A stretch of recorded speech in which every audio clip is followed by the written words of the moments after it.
warahmatullahi wabarakatuh.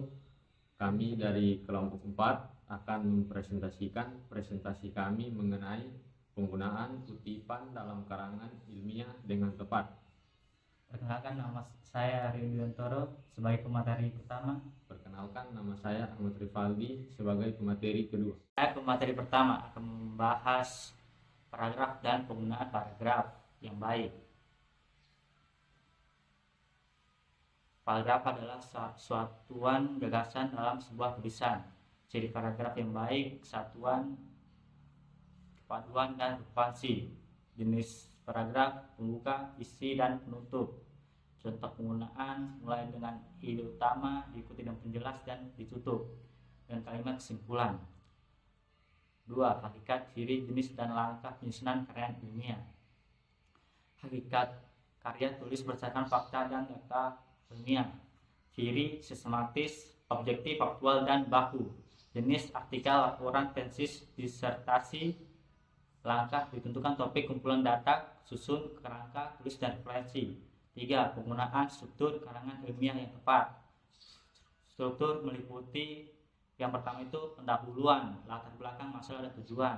Yang kedua, isi pembahasan dan analisis. Ketiga itu penutup, kesimpulan, dan saran. Baru 4. Penggunaan kutipan dalam kerangka ilmiah dengan tepat. Kutipan langsung mengutip tanpa perubahan. Gunakan tanda kutip kutipan tidak langsung. Menyampaikan ulang isi dengan bahasa sendiri. Contoh format: nama, tahun, dan halaman.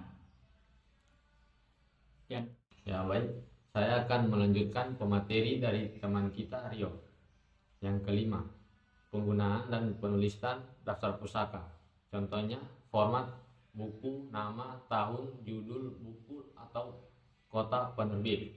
Format artikel jurnal. Contohnya nama, tahun, judul, jurnal, volume, dan halaman.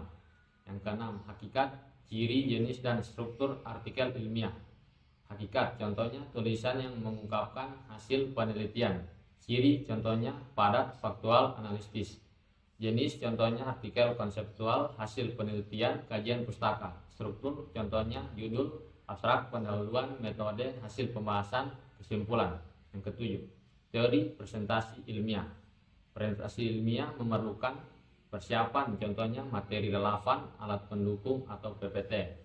Penyampaian, contohnya bahasa baku, intonasi jelas, dan visualisasi menarik. Struktur presentasi, contohnya pembukaan, isi, penutup. Yang kedelapan, hakikat, format, dan jenis surat resmi. Hakikat surat resmi, contohnya komunikasi formal untuk kepentingan institusi. Format surat, contohnya kepala surat, nomor, tanggal, isi, penutup. Jenis surat resmi, surat undangan, pemberitahuan, permohonan, bahasa surat, formal, lugas, dan baku.